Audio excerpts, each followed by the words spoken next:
Yang kami hormati Pak Setio dan teman-teman yang peserta MLRP Quarterly Series. Ya, saya manggilnya Mas saja ya, karena ini sangat mudah beliau nih. Lebih mudah dari saya. Jadi Mas Setio. Bismillahirrahmanirrahim. Assalamualaikum warahmatullahi wabarakatuh. Ya, terima kasih sekali lagi kami ucapkan kepada Mas Setio yang berkenan untuk memberikan nanti insight kepada kita tentang topik yang tadi sudah disampaikan oleh Mbak Ibu. Ya, tadi mengulangi kembali, gitu ya, menekankan kembali bahwa ini adalah edisi perdana begitu ya MLRP Quarterly Series ya. Bahwa ini nanti ke depan rencananya akan dibuat secara rutin dan kami akan mengundang ahli-ahli di bidang logistik dan supply chain management gitu ya untuk topik-topik yang khusus ya. Kali ini kita akan membahas mathematical modeling atau optimization for logistics and supply chain management. Nah, mengapa kemudian topik ini penting ya? Sekilas saja saya kira bahwa kalau kita lihat memang paper atau literatur di bidang logistik dan supply chain management itu sudah banyak sekali ya, saya kira terrecord gitu ya sejak tahun mungkin 70-an ya 80-an ya. Supply chain management sendiri itu istilahnya itu muncul tahun 1980-an, tapi kalau kita bicara logistik yang namanya dulu material management atau distribution management itu sudah ada jauh gitu ya sebelum istilah supply chain management itu kemudian ditelurkan begitu. Namun kita juga bisa lihat gitu ya bahwa di literatur itu banyak sekali pendekatan-pendekatan untuk meneliti ya fenomena di bidang logistik dan supply chain management gitu ya. Banyak yang kemudian masuk ke ranah kualitatif ya, kemudian banyak juga yang masuk ke ranah misalkan survei ya, statistical hypothesis testing begitu. Namun juga tidak sedikit dan bahkan kalau kita lihat sejarahnya ya, operational research, nah itu sejak Perang Dunia pertama mungkin dan kedua ya itu sangat kuat gitu ya pengaruhnya juga, dan itu banyak diaplikasikan juga untuk menyelesaikan masalah-masalah di bidang manajemen logistik dan rantai pasokan. Ya, dan ini memang stream of literature tersendiri ya, yang tidak semua orang tentunya memahami, tidak semua orang ahli di bidangnya, dan tidak semua orang bisa bahkan membaca paper-paper di bidang itu ya. Nah, itu yang kemudian menginspirasi ya kami di bidang kajian MLRP untuk kemudian ingin memahami juga gitu ya another stream of research gitu ya di bidang manajemen logistik dan rantai pasokan ya, yang membahas tentang mathematical modeling, mathematical optimization dan lain sebagainya. Karena mau tidak mau ya kita juga ketika kita tertarik dengan bidang ini, kita juga harus memahami banyak sekali pendekatan metodologi ya yang digunakan untuk menyelesaikan berbagai masalah ya, maupun mengkaji gitu ya gap yang ada di literatur di bidang ini gitu. Nah, ini juga menarik ya, nanti saya yakin Mas Setio akan mengelaborasi lebih lanjut gitu, karena kalau kita mengaca gitu ya, melihat bagaimana matematika modeling ini penting di bidang ini ya, kita bisa lihat itu juga ini sebagai salah satu solusi untuk kemudian testing the field gitu ya, tanpa harus kemudian masuk ke lapangan gitu ya. Kalau kita bicara bisnis gitu ya, itu akan high cost gitu kalau kita testing the model gitu. Kita bisa melakukan itu dengan mathematical modeling atau optimization, sehingga itu sebenarnya safe environment gitu ya, tanpa harus kemudian kita mengambil risiko untuk kehilangan cost jika kita melakukan analisis langsung di lapangan. Nah, ini salah satu juga advantage dari mathematical modeling. Tadi sudah disebutkan oleh Mbak Ibu, saya kira profil singkat dari Mas Setio. Beliau ini luar biasa ya, dosen muda, peneliti muda dari Fakultas Teknik ya, Mechanical and Industrial Engineering, dan beliau sangat produktif untuk menulis gitu ya. Banyak sekali paper beliau sudah terbit dan sekarang under review gitu, dan ya beliau ya ahli ya di bidang mathematical modeling gitu ya, statistics ya, data mining dan lain sebagainya, itu beliau ranahnya di situ. Nanti saya kira Mas Setio juga akan sedikit memperkenalkan diri ya di awal sebelum memulai sesi ini.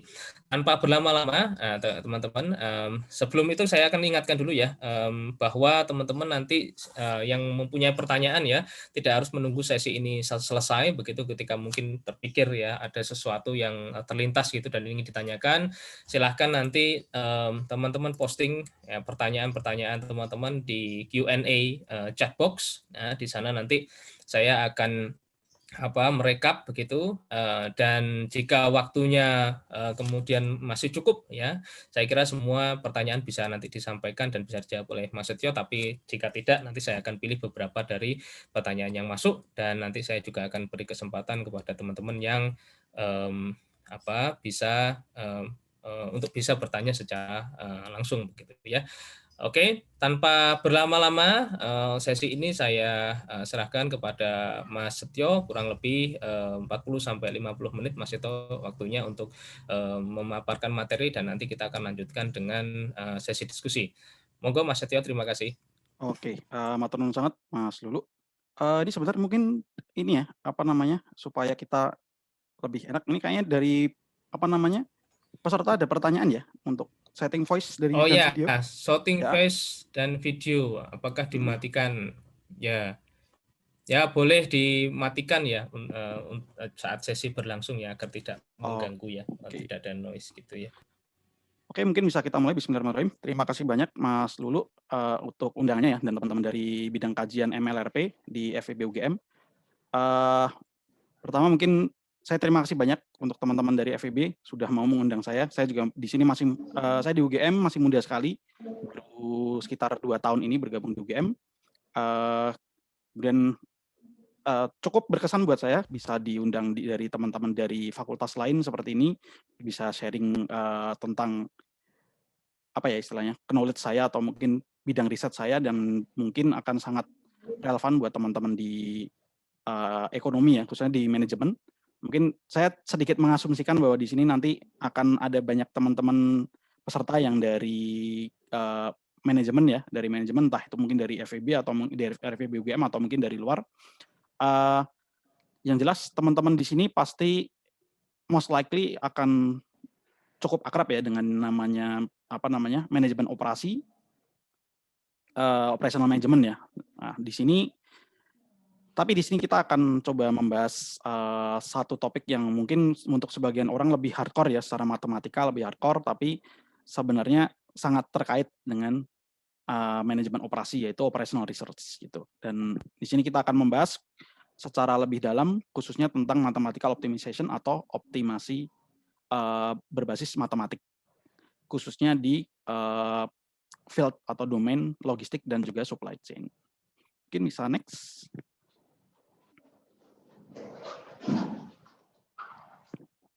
Oke. Nah, mungkin sedikit perkenalan ya.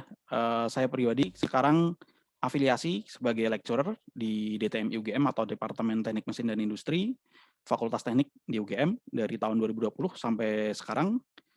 Kemudian saya dulu S1 di UGM juga, dari DTM UGM juga, Teknik Industri, tahun 2011 sampai 2016. Kemudian saya lanjut master di UGM dan double degree di NTUST atau di Taiwan ya, di Taiwan Tech. Saya ambil MBA di sana setahun, dan alhamdulillah saya ketemu dengan supervisor saya di sana yang cukup engage soal research gitu. Jadi saya to some extent saya cukup banyak ketularan ya dari profesor saya di sana. Kemudian insya Allah tahun ini September ini saya juga akan lanjut studi doktoral S3 di UNSW Australia. Tapi mungkin masih online ya, jadi mungkin tahun depan baru di sana, jadi mungkin baru bisa posting foto-foto di sana tahun depan gitu. Nah, saya pribadi masih sangat muda ya, saya berapa tahun ini 28, jadi saya pribadi kalau di kampus juga lebih suka dipanggil Mas gitu, jadi mungkin lebih enak kalau di sini dipanggil Mas ya. Saya juga mungkin beberapa achievement yang ya cukup bagus menurut saya. Ada beberapa achievement, saya dulu pernah dapat Best Paper Award, kemudian tahun 2019 saya juga nggak tahu kenapa bisa dapat Best Master Degree Student dari Fakultas Teknik UGM. Kemudian alhamdulillah juga studi S2 saya dan juga S3 soalnya dapat scholarship juga yang dari luar negeri, semua dari luar negeri, dan berbasis research, dan ya itu sangat membantu juga ya untuk saya pribadi gitu. Kemudian untuk research, interest research saya sendiri yang pertama tentunya mathematical programming ya, yang nanti kita akan bahas banyak di sini.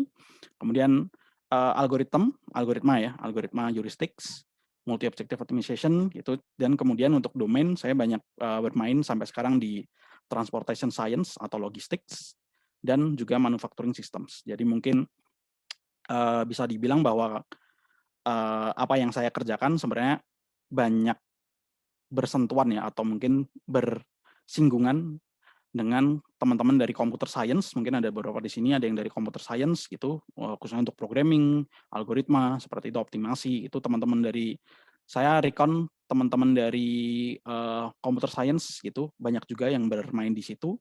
Kemudian untuk domain saya juga banyak punya bersentuhan ya, bersinggungan dengan teman-teman dari Fakultas Ekonomi dan Bisnis gitu, karena saya juga lihat kalau di luar negeri, khususnya Eropa ya, Eropa ataupun di US banyak juga teman-teman dari sekolah bisnisnya, business school yang mereka juga research di operation research gitu. Next. Nah, untuk publikasi mungkin sedikit resume ya. Saya juga punya beberapa publikasi di yang relevan di matematika programming dalam 2 tahun terakhir, alhamdulillah cukup lancar gitu. Kemudian ada beberapa juga paper atau apa namanya, tulisan ya, yang sampai sekarang masih under review gitu. Jadi kemarin juga saya juga sempat nulis juga dengan Mas Lulu, ada satu paper yang kita sudah submit dan sekarang masih under review ya, gitu. Jadi kalau saya mungkin sedikit banal ya, kalau teman-teman yang di sini tertarik dengan research gitu, matematika programming, optimasi itu adalah salah satu topik yang sekarang sangat naik daun ya, sangat naik daun, khususnya sekarang kita tahu semua orang bilang data science, machine learning gitu, seperti itu. Kemudian apa namanya, ya 2 itu ya, 2 term itu. Nah, di situ optimasi itu adalah salah satu mungkin bisa bilang subbidang yang sangat-sangat kencang perkembangannya gitu. Mungkin bisa next.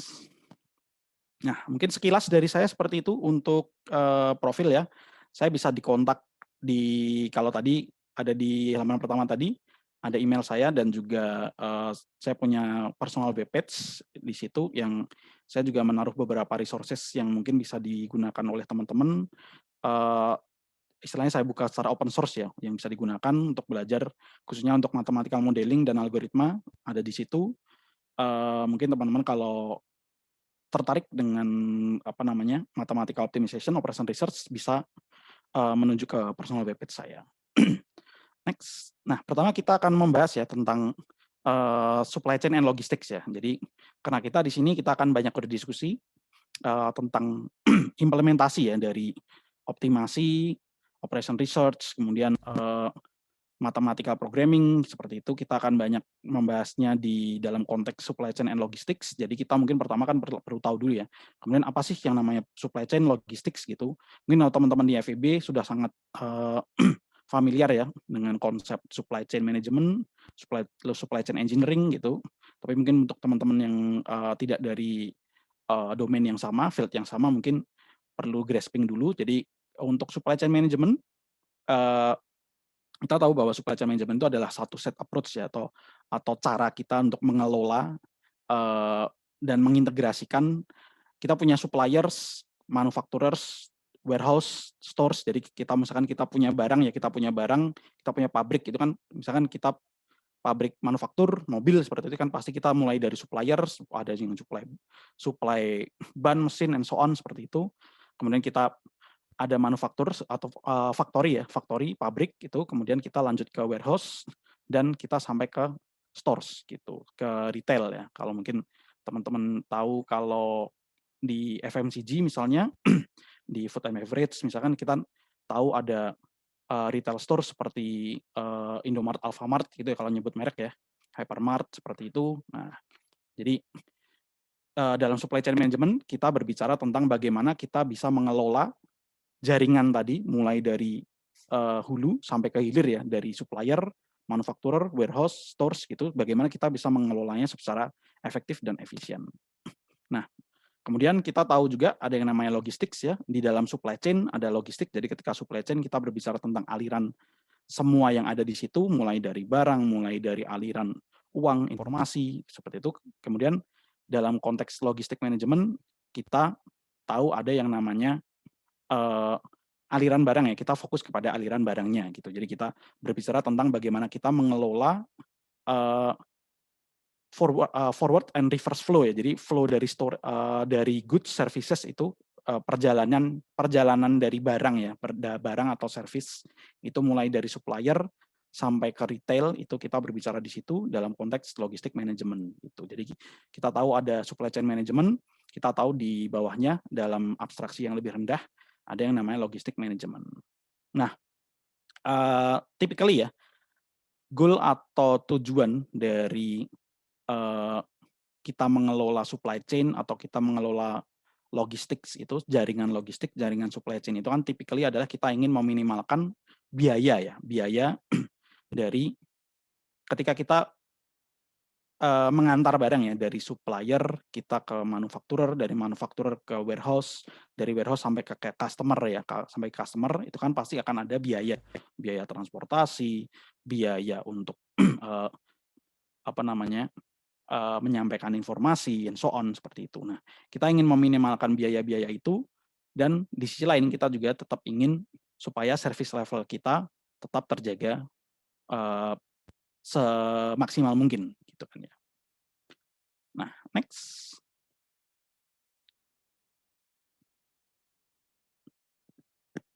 Next, sorry. Nah, oke.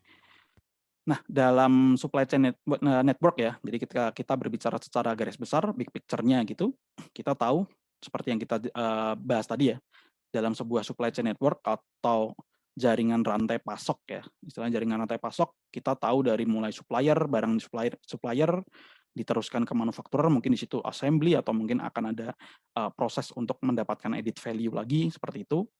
Kemudian setelah jadi, produk jadi akan diantarkan ya ke warehouse gitu atau mungkin didistribusikan ke distribution center untuk nanti dilemparkan lagi ke retail, dan kemudian end customer atau customer di bagian akhir akan datang ke retail ya. Jadi kalau mungkin dianalogikan ke tadi jualan mobil, jualan motor gitu kan ya. Kan kita sebagai end customer yang mau beli mobil, beli motor gitu kan kita akan datang ke dealer, kemudian akan deal-dealan di situ gitu kan ya.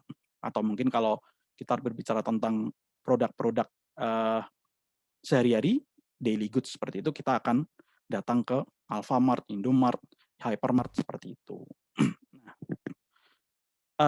Ini adalah classical view ya, atau kalau kita berbicara tentang textbook, kita baca-baca textbook tentang supply chain management seperti itu, kita akan melihat banyak hal seperti ini atau gambar seperti ini ya, kira-kira seperti ini. Jadi mulai dari supplier akan diantarkan ya naik mobil gitu, manufakturer naik mobil kemudian ke warehouse, DC, kemudian nanti akan ada routing ya, akan ada di bagian kanan itu paling kanan ada routing untuk mengantarkan barang-barang dari warehouse menggunakan truk atau mungkin menggunakan moda lainnya ke retail-retail yang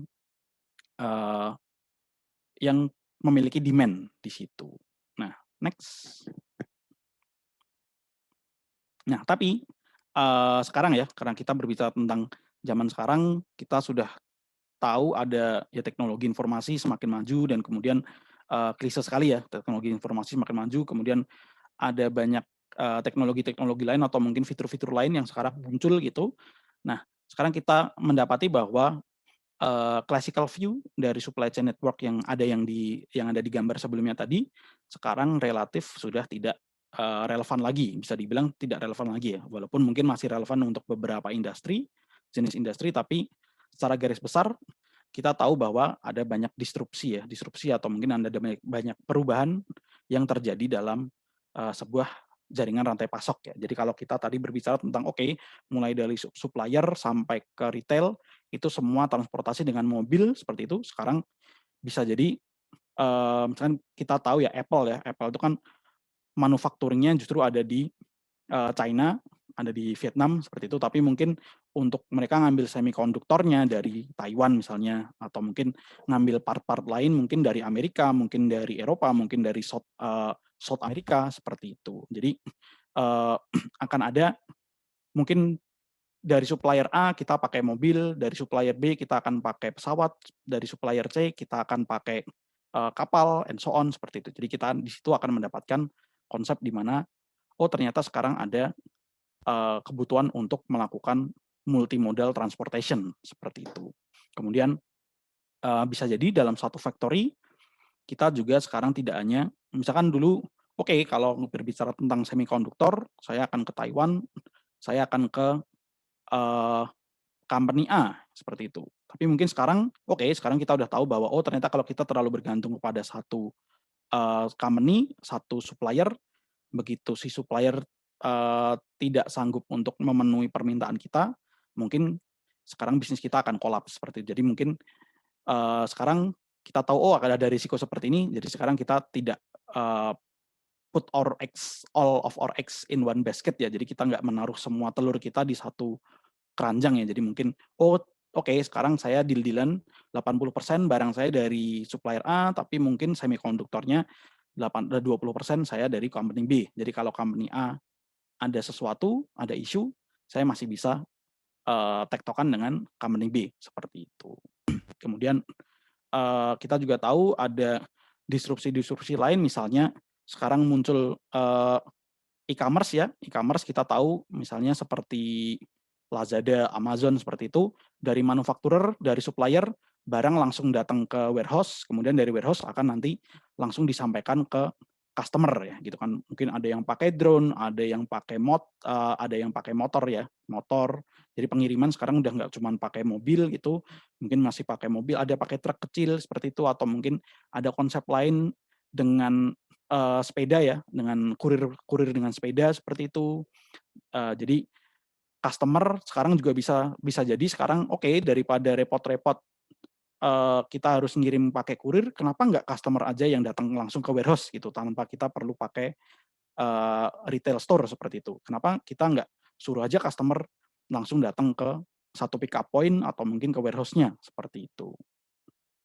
Nah, kemudian konsep-konsep lain juga ada kan ya, sekarang kita tahu dari warehouse sekarang bisa naik sepeda langsung, atau mungkin kita tetap antar ke retail, tapi dari retail sekarang customer nggak cuman saya harus ke, sekarang mungkin kalau di Indomaret, Alfamart ya, itu kan ada sekarang mereka juga menyediakan kayak apa namanya, kurir delivery kita pakai online seperti itu. Jadi atau mungkin kita tahu ada yang namanya Tani Hub atau mungkin sayur box seperti itu kan ya. Itu kan benar-benar dari retail atau mungkin dari warehouse mereka, kita pesan langsung datang ke rumah seperti itu. Jadi sekarang kita tahu bahwa di era sekarang yang namanya supply chain network, jaringan rantai pasok, nggak cuma seperti tadi ya. Jadi nggak cuma dari supplier, manufakturer, warehouse, retail, sampai ke end customer seperti itu. Tapi sekarang kita juga tahu bahwa ada banyak possibility lain dalam kita mendesain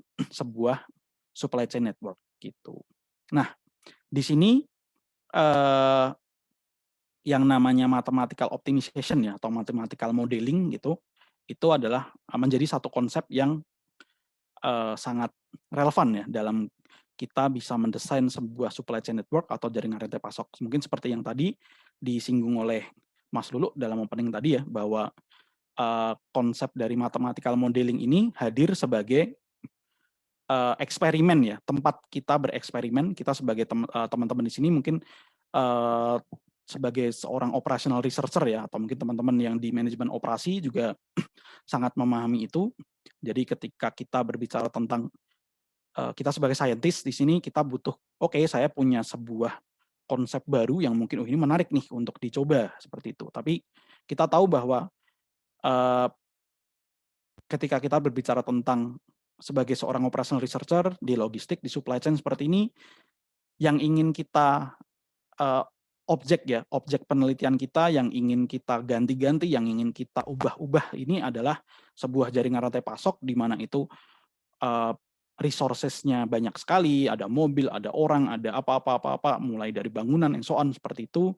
Kemudian kita berbicara tentang sebuah jaringan rantai pasok yang bisa jadi sangat kompleks seperti itu, atau mungkin punya apa ya, implikasinya itu terlalu besar ketika kita ubah sesuatu gitu. Misalkan, oke, saya berbicara tentang tadi barang, gimana kalau barang ini nggak perlu kita taruh di toko, tapi kita langsung kirim aja ke apa namanya, ke customer misalkan seperti itu.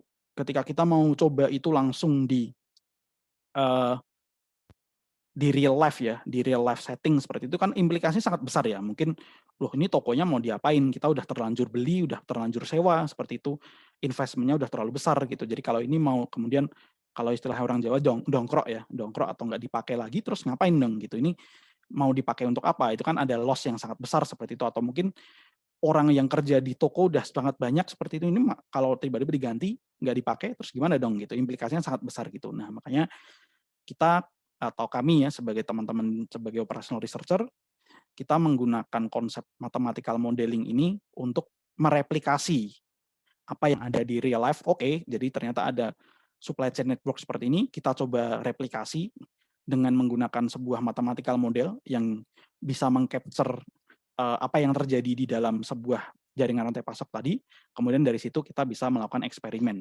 gitu. Jadi daripada alih-alih ya kita kita melakukan eksperimen yang investment-nya sangat besar di real life-nya, kita menggunakan mathematical model di sini. Nah, that's why konsep dari mathematical model, mathematical optimization itu sangat relevan untuk teman-teman yang tertarik atau bekerja atau mungkin punya research di supply chain management dan logistics gitu.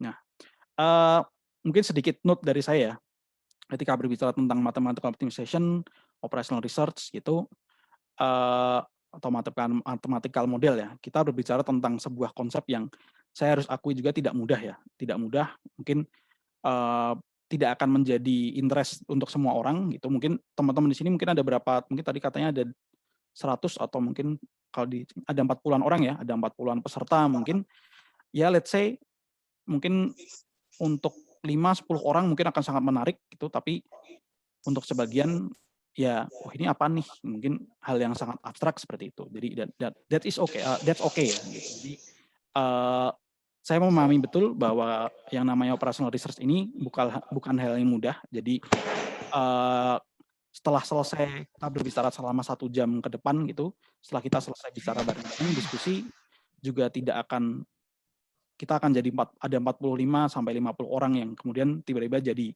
jago OR gitu ya. Nggak mungkin terjadi juga gitu. Tapi jadi di sini kita akan coba, saya pribadi akan coba untuk share pengalaman saya dalam belajar tentang OR, mengaplikasikan OR, dan juga saya nanti akan coba share beberapa resources yang bisa digunakan oleh teman-teman di sini. Mungkin ada 3, 4, 5 orang yang mungkin tertarik dengan itu. Kalian bisa coba untuk cari resources yang saya rekomendasikan dan mungkin bisa start dari situ gitu. Dan untuk teman-teman yang punya research di logistik, supply chain, saya pribadi sangat reckon bahwa ini konsep yang akan sangat relevan ya untuk riset kalian. Jadi hopefully kita bisa banyak belajar di sini dan mungkin akan ada apa ya, lanjutan yang menarik dari sini gitu. Oke, bisa lanjut lagi. Next. Nah, sekarang kita tadi banyak bicara tentang logistik ya. Kita tahu, kita tahu bahwa oh namanya logistik seperti ini, supply chain seperti ini, jaringan rantai pasok itu seperti ini gitu. Nah, sekarang kita berbicara tentang metodenya gitu. Kita di sini berbicara tentang metode mathematical optimization atau mathematical programming gitu, mathematical modeling. Nah, itu mungkin 3 kata yang interchangeable ya. Jadi mungkin saya akan menggunakan salah satu dari ketiganya. Sebenarnya secara conceptually yang saya maksud mirip-mirip gitu. Nah, yang namanya mathematical optimization itu kalau dalam konteks keilmuan ya, itu ada di bawah atau di itu ya, di naungan ya, dinaungi oleh sebuah domain namanya operational research atau Kalau teman-teman mungkin di sini teman-teman banyak dari manajemen, kalau kalian mungkin ada yang tertarik gitu mau sekolah di Eropa gitu, ngecek-ngecek gitu, biasanya nggak akan ada Master of Operational Research atau uh, Doctoral Study in Operational Research, bisa nggak ada, tapi biasanya di situ akan di Eropa lebih dikenal sebagai namanya Management Science gitu. Jadi Science of Management ya gitu. Kalau bagaimana kita mendekati ya, memberikan pendekatan kepada keilmuan manajemen dengan menggunakan sains gitu. Nah, biasanya kita sebut juga sebagai ORMS gitu, karena Operational Research / Management Science. Next.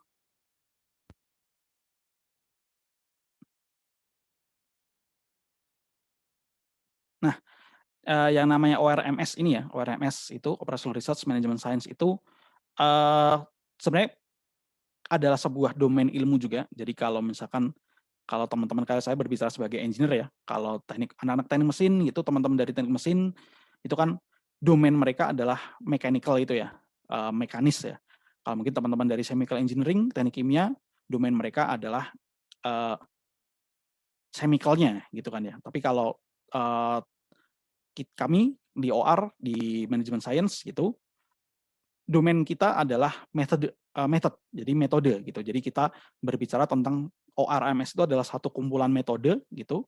Jadi ada banyak sekali metode. Jadi yang kita lakukan di sini adalah bagaimana kita bisa mendevelop atau mengembangkan metode yang mutakhir, kira-kira seperti itu. Jadi kalau dibilang domainnya apa, kita juga bingung gitu. Domain kita adalah metodenya gitu. Kita bisa mengimplementasikan metode-metode ini di domain fisik manapun gitu. Jadi that's why teman-teman di OR itu biasanya domainnya sangat fluid ya, sangat fluid atau sangat istilahnya fleksibel ya, sangat fleksibel.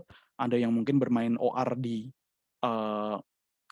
chemical engineering, ada yang bermain di logistics, ada yang bermain di project management, ada yang bermain mungkin di sport juga, healthcare seperti itu. Kenapa? Karena memang basicnya multidisiplin gitu. Karena kita berbicara tentang bagaimana kita mengembangkan metode instead of bagaimana kita mengembangkan si domainnya. Nah, apa yang dilakukan oleh seorang operational researcher? Biasanya yang kita lakukan adalah kita seperti tadi, kita membuat sebuah scientific model yang akan mengcapture essence atau apa ya, komponen ya, atau mungkin karakteristik ya. Jadi kita tahu ada satu real life situation, mungkin ada jaringan rantai pasok, atau mungkin ada sebuah liga sepak bola, atau mungkin ada sebuah project seperti itu, atau company, and so on gitu. Nah, kita berbicara bagaimana kita bisa membuat sebuah model ya. Model biasanya berbasis matematik. Nah, kemudian bagaimana kemudian ketika kita udah tahu, oke, kita udah punya model yang kira-kira bisa mengcapture apa yang ada di real life, kemudian kita mencoba mencari best solution ya, atau biasanya kita sebut sebagai optimal solution dari si model itu gitu. Jadi kita kita udah punya model yang kira-kira udah sama nih sama keadaan aslinya gitu. Nah, kemudian kita bisa tahu, oh ternyata keadaan aslinya itu belum optimal gitu. Kita bisa cari keadaan yang lebih optimal itu kira-kira seperti apa sih gitu. Kalau berdasarkan modelnya, oh ternyata misalkan misalnya kita berbicara model, oke saya punya misalkan jaringan bis ya misalkan jaringan bis di Jogja deh, misalkan Trans Jogja itu jalan mulai dari Terminal Condong Catur ke Terminal Giwangan, kemudian ke Wirobrajan, balik lagi ke Terminal Condong Catur, misalkan seperti itu. Ternyata kalau dari modelnya ternyata itu bukan optimal, nggak optimal gitu. Ternyata bagusnya dari Terminal Condong Catur itu malah mending ke Wirobrajan dulu baru ke Terminal Giwangan, misalkan seperti itu. Nah, jadi kita berbasis dari model, berbasis dari model kita bisa membuat sebuah solusi. Alternatif solusi baru seperti itu. Nah, kemudian yang kita lakukan adalah kita testing.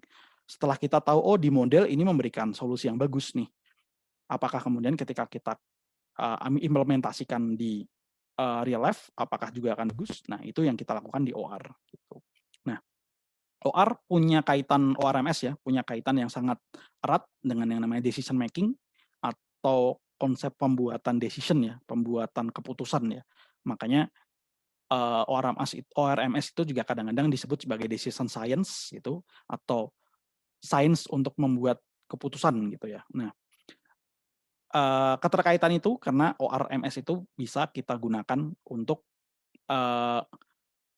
membantu seorang decision maker itu membuat sebuah keputusan, entah itu secara directly, jadi mungkin langsung memberikan rekomendasi aksinya seperti tadi, sebenarnya mungkin dari ternyata bis-nya itu enggak dari A ke B ke C, tapi dari A ke C ke B dulu gitu. Atau kita bisa membuat sebuah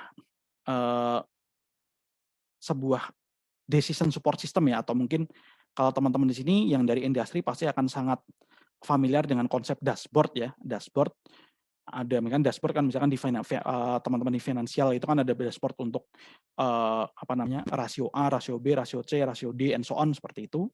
Nah, dari situ kita bisa membuat sebuah decision gitu kan ya. Nah, jadi ORMS itu sangat punya keterkaitan yang sangat relevan dengan yang namanya decision making. Entah itu tadi secara directly ataupun secara indirectly. Next.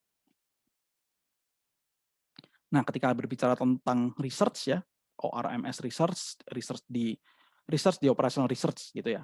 Itu yang tadi kita biasanya akan tahu dulu, kita akan coba tahu dulu, kita telisik dulu, ada sebuah real life problem atau real life cases seperti ini gitu. Jadi kita tahu misalnya tadi misalkan contoh yang gampang misalnya stadion misalkan di Jogja. Di Jogja ada 2 atau 3 stadion ya. Kita punya 3 stadion di Jogja. 4 ya, ada 4 stadion besar di Jogja. 1 di Bantul, 1 di Sleman, 2 di Jogja gitu kan ya.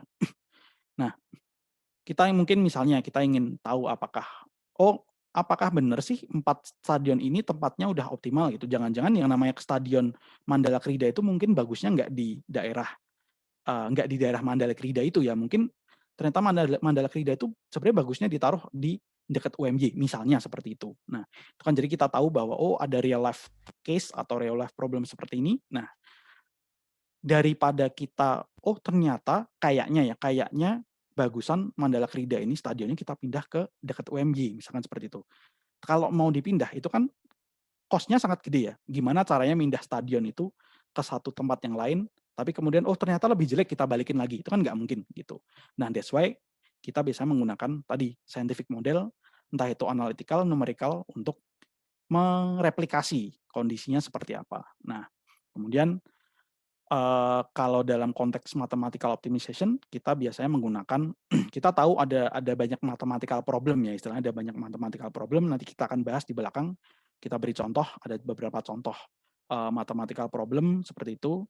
Nah, biasanya kita akan memilih, ini ternyata kondisi yang kita temui di real life ini, itu bisa kita dekati dengan sebuah mathematical problem yang lain gitu. Misalkan ada yang namanya vehicle routing problem, facility location problem, seperti itu. Dan kalau tadi kita berbicara tentang stadion, mungkin kita berbicara tentang facility location problem. Bagaimana kita menaruh sebuah fasilitas itu agar misalkan. Mungkin kita punya target untuk supaya semakin banyak fans yang bisa di-cover di stadion itu, misalkan seperti itu. Nah, itu biasanya kita melakukan atau memilih sebuah mathematical problem yang mirip dengan kondisi aslinya. Kemudian kita melakukan verifikasi apakah model yang kita udah buat itu apakah benar-benar bisa meng-capture dengan baik kondisi aslinya atau enggak dari problem yang kita consider ya gitu. Nah, kemudian dari situ kita bisa mencari, kita bisa melakukan proses optimalisasi ya, proses optimasi ya, sorry. Kita bisa melakukan proses optimasi untuk menemukan decision yang terbaik untuk model ini, untuk problem ini, untuk case ini tuh sebenarnya seperti apa gitu. Kemudian nanti di terakhir kita berbicara tentang bagaimana kita bisa mengimplementasikan hasil dari temuan kita. Kira-kira seperti itu. Itu biasanya yang dilakukan oleh seorang operational researcher ya. Entah itu dalam konteks research atau scientific research atau itu dalam konteks industri itu. Biasanya nggak akan jauh dari itu. Itu meskipun mungkin dalam implementasinya kan sangat berbeda ya. Teman-teman dari scientific research mungkin akan lebih slow gitu daripada teman-teman yang ada di industri. Next. Nah, kita akan coba masuk sedikit ke teknis ya, berbicara teknis, kita berbicara tentang yang namanya mathematical model. Jadi kalau kita balik ke yang tadi ya, tapi kalau kita lihat yang tadi, kita kan tahu bahwa oke, kita punya task ya, kita punya task untuk membangun sebuah mathematical model. Setelah modelnya jadi, kita akan mengoptimalkan si model tadi gitu. Nah, that's why di sini kita berbicara dulu tentang oke, sekarang bagaimana kemudian kita bisa membuat sebuah model gitu. Next. Nah, ketika kita berbicara tentang model matematis ya, itu general forms-nya kira-kira seperti ini. Jadi kita punya objective function atau itu target yang ingin kita lakukan ya. Misalkan kalau tadi kita bicara tentang stadion ya. Stadion itu kita kan inginnya adalah fans-nya bisa ke-cover semua. Misalkan fans dari tim yang ada di Mandala Krida, berarti apa PSIM ya, itu akan ada di radius 10 meter dari Mandala Krida supaya mereka kalau mau nonton nggak usah jauh-jauh, misalkan seperti itu. Atau misalnya kita berbicara tentang delivery barang, misalkan pengantaran barang. Berarti kan kita berbicara tentang bagaimana supaya mobil kita itu jalannya nggak usah jauh-jauh gitu. Jadi distance dari rutenya bagaimana bisa seminimal mungkin. Karena berarti kalau seminimal mungkin berarti kan biayanya akan semakin turun gitu kan ya. Atau mungkin misalkan saya yang punya jaringan rantai pasok minimarket se-Jogja misalkan. Saya punya misalnya warehouse saya ada di UGM gitu. Bagaimana saya dari UGM ini bisa mengantarkan barang ke minimarket saya ini dengan biaya yang seminimal mungkin. Mungkin jumlah mobilnya sekecil mungkin, misalnya seminimal mungkin, misalnya seperti itu. Dan jadi kita bisa ada objective function ya, entah itu memaksimalkan atau meminimalkan, dan kita punya set of constraints atau batasan-batasan tertentu. Misalnya kalau batasan routing tadi ya, rute berarti mungkin batasannya jumlah satu mobil sehari cuma bisa bekerja 8 jam misalnya seperti itu. Atau mungkin ada jarak tertentu yang nggak bisa misalkan seperti itu. Atau mungkin kapasitas dari mobilnya, satu mobil cuma bisa bawa misalkan 1000 barang misalkan seperti itu. Atau kalau tadi yang stadion mungkin constraint-nya tadi mungkin 10 km, semua fans harus ada di radius 10 km misalnya, kemudian stadionnya cuma bisa ada satu, misalkan seperti itu. Nah, jadi sebenarnya yang dilakukan kan kita seperti kita melakukan itu ya, mengambil keputusan ya, kita ingin meminimalkan atau memaksimalkan variabel yang kita inginkan gitu. Misalkan kita ingin memaksimalkan keuntungan, profit misalnya, atau mungkin memaksimalkan revenue, atau mungkin meminimalisir cost, seperti itu. Dan kita tahu bahwa, ketika saya mengambil keputusan, saya punya beberapa keterbatasan tertentu, seperti itu. Nah, kalau dituliskan di mathematical model ya, itu secara formal, itu ada di bawah seperti ini. Mungkin saya nggak akan banyak membahas ini ya, karena mungkin ini akan menghabiskan terlalu banyak waktu ya. Next. Nah, ini kita akan bahas juga satu contoh dari mathematical model ya. Nah, kemudian kita berbicara juga tentang yang namanya combinatorial optimization model ya. Nah, combinatorial optimization ini adalah satu paradigma ya dalam mathematical modeling yang itu sangat relevan dalam konteks logistik dan juga supply chain. Kenapa? Nah, nanti kita akan bahas dulu. Belum. Nah, jadi yang namanya mathematical model ya, ketika kita membangun sebuah model gitu dalam konteks matematik, dalam konteks OR ya, itu kita punya dibekali dengan dua class of approach ya, atau dua jenis pendekatan yang berbeda. Yang pertama ada yang namanya analytical model. Biasanya kita analytical model itu maksudnya tadi kita menggunakan mathematical programming, kita bikin tadi satu mathematical model, minimize something atau maximize something subject to constraint seperti itu. Atau kita juga bisa menggunakan simulasi gitu. Kita bisa menggunakan simulasi. Kalau teman-teman di OR di logistik ya, biasanya kita tahu ada yang namanya ProModel, Flexim seperti itu. Mungkin bisa dicek ada software-software seperti itu, Arena, Tapi mungkin teman-teman di domain-domain lain, mungkin teman-teman di geologi atau mungkin teman-teman di FEB gitu, atau mungkin di apa namanya, domain-domain lain mungkin punya software yang digunakan untuk memodelkan apa yang terjadi dalam problem-problem yang ada di domain masing-masing gitu. Nah, itu biasanya kita sebut sebagai simulation model. Nah, jadi kalau analytical model kita biasanya menyebutnya sebagai white box, jadi karena kita tahu, kita tahu apa yang terjadi dalam situ gitu. Kita tahu constraint-nya apa, keterbatasannya apa, seperti itu. Tapi kalau di simulation model kita biasanya di apa namanya? Kita biasanya berbicara tentang bagaimana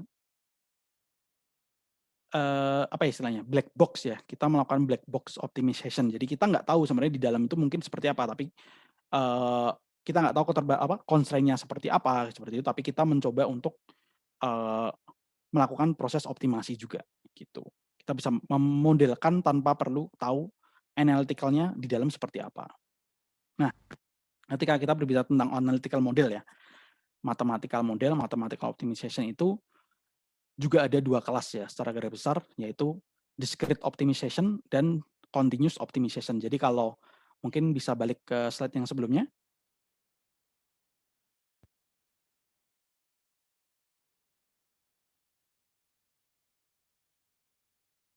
Nah, kalau di sini ya, kalau kita kan di yang bagian bawah, di apa namanya, mathematical model ini, contohnya ini ya, ini kan ada fx ya. Fx itu kan berarti kan kita punya x itu kan decision variable ya. Jadi x itu ada x, ada y gitu kan ya. X itu independent variable atau variabel yang nilainya bisa kita ubah-ubah.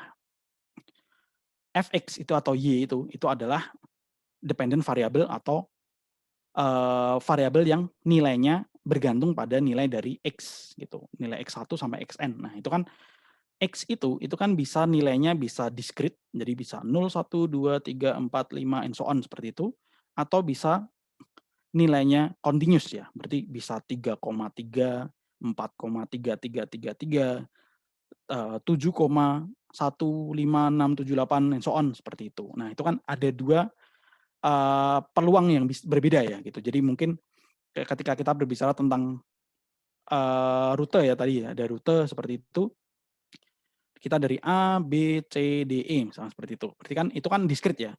0, 1, 2, 3, 4 seperti itu. Tapi mungkin teman-teman di chemical engineering, teman-teman di mechanical engineering itu banyak yang lebih akrab dengan yang namanya continuous optimization gitu. Jadi mungkin apa ya, kalau kita bicara tentang tadi kimia mungkin saya nggak tahu ya, ini mungkin salah ya, tapi let's say kita punya satu produk kimia seperti itu ya, mungkin kan ingredients-nya ada A, B, C, D, E, mungkin yang A ini, ini yang A ini bagusnya 3,1 ml, misalkan seperti itu, 3,333, 4,5115, misalkan seperti itu. Nah, itu kan berarti kan dia continuous optimization. Next. Nah, yang namanya combinatorial optimization ini, itu biasanya itu sebenarnya adalah discrete optimization ya. Jadi discrete optimization itu seringkali disebut juga sebagai combinatorial optimization. Kenapa? Karena yang kita lakukan di sini adalah kita ingin menemukan kombinasi angka yang terbaik untuk tadi ya, decision variable tadi ya, ada X1, X2, X3 sampai Xn itu. Misalkan kita punya N decision variable. Nah, itu kita ingin menemukan kombinasi nilai discrete yang terbaik untuk tadi decision variable yang kita punya tadi. Itu that's why biasanya kita sebut sebagai combinatorics atau combinatorial optimization. Misalnya tadi ya, routing ya, itu kan ada 0, 1, 2, 3, 4 gitu. Misalkan 0 itu berarti UGM, 1 itu misalkan ke UPN, 3 itu ke UNY, 4 itu ke UMJ misalkan. Bagaimana kalau kita mau memutari tadi 4 kampus tadi misalkan apakah 0, 1, 2, 3 atau 0, 1, 3, 2, ya, itu kan berarti kombinasi ya. Ada kombinasi angka yang ingin kita temukan seperti itu. Next. Nah, meskipun terdengar sangat abstrak ya, tapi sebenarnya balik lagi ya, namanya combinatorial problems atau combinatorial optimization itu sangat relevan di konteks logistik dan jaringan rantai pasok ya. Jadi kalau kita berbicara tentang combinatorial problems ya, itu berarti kan kita punya problem untuk menemukan kombinasi yang terbaik dari apa yang problem yang kita punya gitu. Nah, dalam konteks logistik atau jaringan rantai pasok, misalnya kita berbicara tentang yang ada di supplier gitu. Kita sebagai misalkan kita punya pabrik apa ya, misalkan pabrik permen misalkan. Jadi kan kita butuh material gula, butuh material karet, mungkin kalau pakai karet ya, material bungkusnya seperti itu and so on seperti itu. Nah, itu kan ada material-material yang perlu kita beli kan ya. Nah, di situ kan ada konsep yang namanya supplier selection ya. Oke, kalau saya mau beli gula, itu bagusnya saya ke pasar Beringharjo atau ke pasar Kolombo atau ke pasar eee, misalnya pasar Gentan misalkan seperti itu. Nah, itu kan ada beberapa kita masuk ke pasar pun ada yang jual ada banyak seperti itu. Nah, itu kan sebenarnya kan kombinasi ya. Kita ingin tahu, oke, bagusnya saya beli yang mana sih? Supplier selection itu kan sebenarnya kombinasi ya.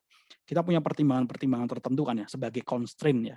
Kita punya pertimbangan, oke, saya cuman punya uang segini, saya sukanya yang kayak gini, saya pengennya kualitasnya yang kayak gini, seperti itu. Nah, mungkin kita ingin meminimalkan, oke, saya ingin meminimalkan harganya.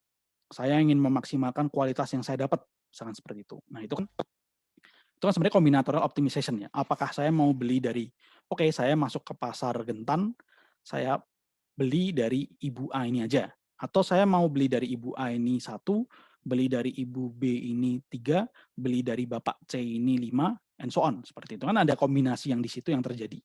Gitu.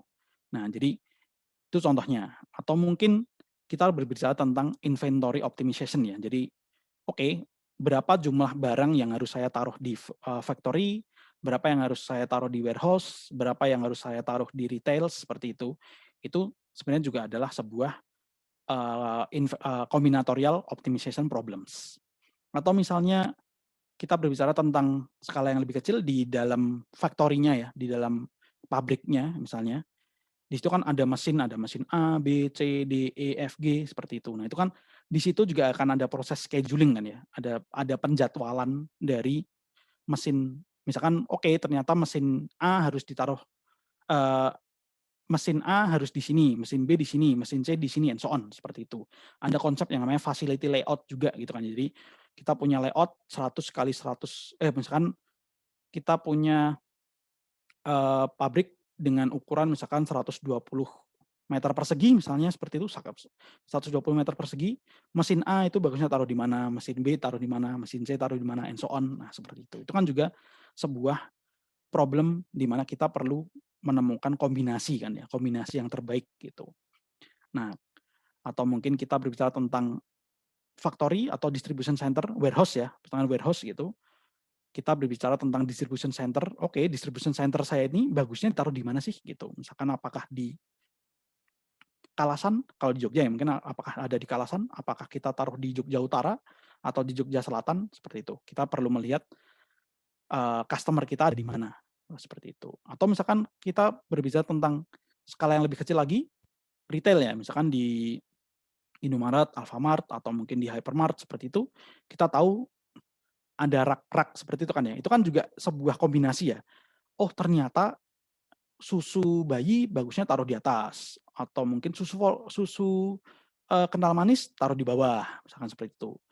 Kalau orang masuk ternyata pertama itu yang bagus ditaruh ini, gula, pasir, dan so on seperti itu bagusnya ditaruh di sebelah kanan, misalkan seperti itu. Itu kan ada konsep juga yang namanya self space allocation seperti itu. Kemudian ketika kita berbicara tentang bagaimana kita mengirimkan produk ke retail, jadi kita dari distribution center, warehouse gitu, apakah kita langsung mengirim ke customer atau kita bikin sebuah rute gitu untuk mengirimkan ke retail seperti itu juga adalah kita tahu itu namanya last mile routing problems ya. Jadi apa namanya, part terakhir atau eselon terakhir dari sebuah jaringan rantai pasok gitu. Dan itu di situ banyak sekali yang namanya combinatorial problems gitu. Jadi that's why kenapa saya bilang bahwa mathematical modeling itu khususnya combinatorial optimization problem yaitu sangat relevan di supply chain management atau logistik management karena apa yang terjadi di sebuah jaringan rantai pasok itu sebenarnya secara esensinya itu adalah sebuah combinatorial problems gitu. Dan ada banyak, kita tahu di sini ada banyak sekali, mungkin saya cuman menaruh berapa ini? 1, 2, 3, 4, 5, 6, 7, 8, 9 contoh ya. Tapi sebenarnya di sini masih banyak sekali kalau sampai sekarang ya di ORMS banyak sekali bahasan tentang combinatorial problems, bentuk-bentuk yang lain yang muncul dalam sebuah jaringan rantai pasok gitu. Next. Nah, kemudian setelah kita berbicara, oke, kita udah punya model nih, kita udah bikin model menggunakan sebuah mathematical model atau mungkin dengan simulasi and so on seperti itu, dengan teknik-teknik lain. Nah, kemudian setelah itu kita bicara tentang bagaimana kita bisa mengoptimalkan si model tadi kan ya. Jadi kita mengoptimalkan seperti tadi yang kita bilang, kita optimalkan, kita tahu oh ada solusi seperti ini gitu. Ternyata daripada kita mobilnya harus ke retail, ternyata mobilnya mendingan langsung ke customer, misalkan seperti itu, misalnya. Nah, itu kan ada, berarti kita perlu sebuah proses yang namanya optimasi ya, gitu. Nah, di sini kita akan coba bicara sedikit, kita akan coba bahas sedikit tentang konsepnya juga, konsep teoretikalnya ya, teorinya seperti apa. Kemudian kita akan nanti coba juga bicara tentang tools-tools yang bisa kita gunakan untuk either mempelajari ini atau mungkin mengimplementasikan ini. Next. Nah, dalam konteks optimasi ya, kita masih nyambung dengan tadi, kita berbicara tentang mathematical model gitu, mathematical model, kita sebenarnya bisa membaginya menjadi 2 kelas ya. Ada yang namanya single objective optimization model, ada yang namanya multi objective optimization model gitu. Jadi ketika kita berbicara tentang tadi misalkan stadion ya, misalkan stadion. Single objective itu kan berarti kan target kita hanya satu. Kita cuma ingin meminimalkan jarak misalnya, kita cuma ingin meminimalkan biaya, mungkin kita cuma ingin memaksimalkan coverage misalkan gitu. Nah, tapi kemudian yang kita lakukan berarti kan misalkan kita punya satu yang kiri atas ya, ada 2 gambar ini. Kita punya satu decision variable X gitu. Kita punya satu variabel yang bisa diubah-ubah nilainya tadi berupa X. Berarti kan kalau kita berbicara tentang maximization problem gitu, itu kan berarti kan kita berbicara tentang yang di kiri ya. Nanti kita akan punya function yang namanya concave ya, concave function. Jadi Y ini kan nilainya, berarti kan kita ingin mencari titik mana, titik X di mana yang punya nilai Y paling gede gitu. Jadi mungkin titik X-nya ada di nilai 3 atau mungkin di nilai 4 atau mungkin di nilai 5 sangat seperti itu. Itu ternyata Y-nya maksimum seperti itu. Dan sebaliknya ketika kita berbicara tentang minimization problem gitu, kita berbicara tentang convex function seperti ini. Ini secara simpelnya aja ya gitu. Jadi ada convex function di mana kita ingin tahu ada di titik mana, titik X mana itu yang memberikan nilai Y yang paling minimum gitu. Mungkin cost-nya paling minimum, mungkin jaraknya paling minimum, and so on, seperti itu. Tapi kita tahu bahwa pada realitanya ya, itu kan kita sering ketemu yang namanya trade off ya. Itu kan kayak kita mungkin kalau lucu-lucuan kan teman-teman yang desainer itu biasanya kan suka punya itu ya, segitiga di seperti segitiga project management ya. Kalau pengen murah dan bagus, ya nggak bisa cepat. Kalau pengen cepat dan bagus, ya bayar mahal seperti itu kan ya. Itu kan sebenarnya kan trade off ya. Kita di situ berbicara tentang trade off gitu. Nah, itu juga yang sering terjadi dalam kita ketika membuat keputusan kan ya. Kalau misalnya kita ingin sesuatu A tinggi, mungkin bisa jadi kita harus mengorbankan nilainya B seperti itu.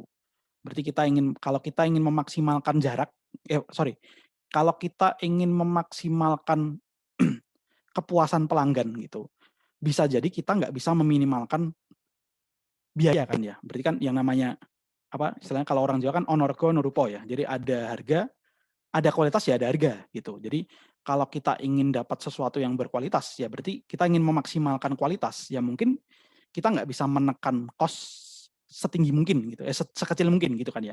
Berarti kan akan ada trade off di antara misalkan Y1 ini harga, biaya, Y2 ini kualitas gitu. Berarti kan kalau kualitasnya kalau kualitasnya rendah berarti kan harganya tinggi. Kalau harganya rendah berarti kan mungkin kualitasnya juga akan rendah, misalkan seperti itu. Berarti kan itu akan ada trade off di situ. Nah, that's why di situ juga akan kita tahu ada paradigma lain namanya multi objective optimization problem, dan ini juga salah satu field research yang sangat menarik gitu di ORMS ya. Next.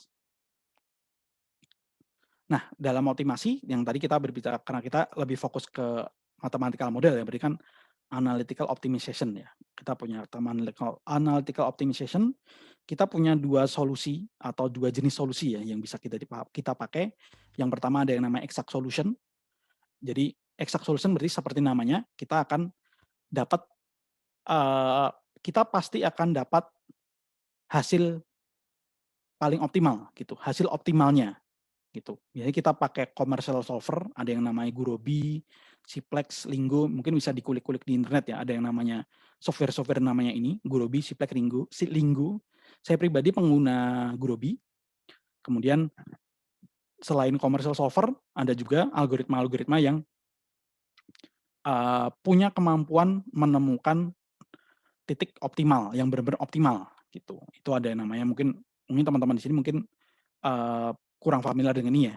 Ada yang namanya Lagrangian relaxation, Karuskun-Tucker, branch and bound, branch and price, and so on, seperti itu.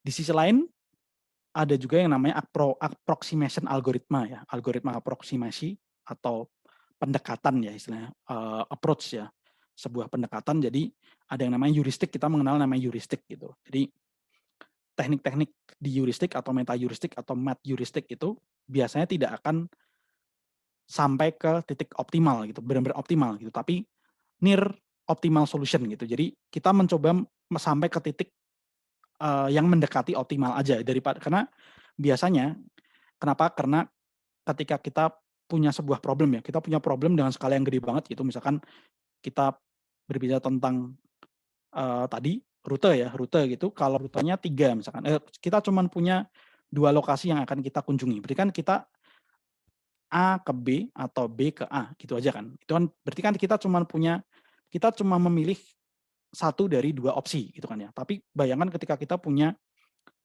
1000 lokasi yang harus dikunjungi. Berarti kan mungkin A, B, C, D, E, F, G sampai 1000 gitu kan ya. Berarti kan apakah A, B, C, D, E, F, G atau A, B, E, D, E, F, bla bla bla, itu kan akan menjadi sebuah proses yang sangat sulit ya. Dan kalau kita berbicara tentang komputasi ya, di komputer itu menemukan titik optimal yang benar-benar optimal, true optimal solution itu adalah sebuah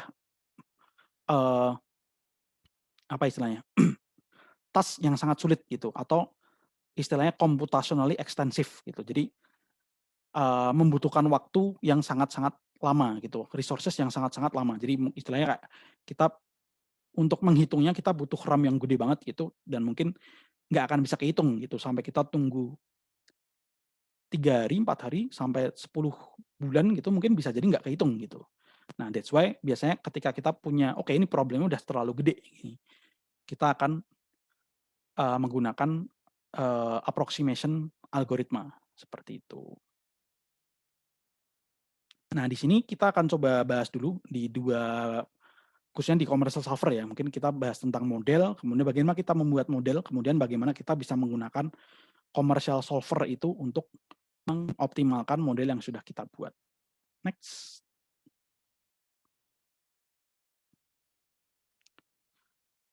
Nah, kita akan coba itu ya, kita akan coba bahas satu contoh namanya traveling salesman problem.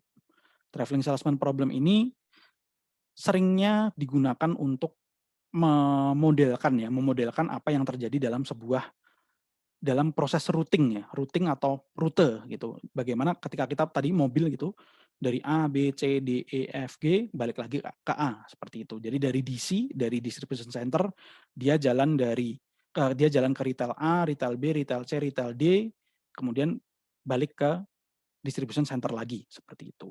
Nah, itu kan sebenarnya adalah proses yang sangat familiar dalam kehidupan sehari-hari pun juga sering terjadi gitu kan ya. Nah, itu ada namanya traveling salesman problem. Next. Nah, ini adalah salah satu problem OR ya yang sangat klasik ya, yang klasik gitu. Jadi misalkan kita punya seperti ini paling kiri ini, kita punya network ya, istilahnya network itu ada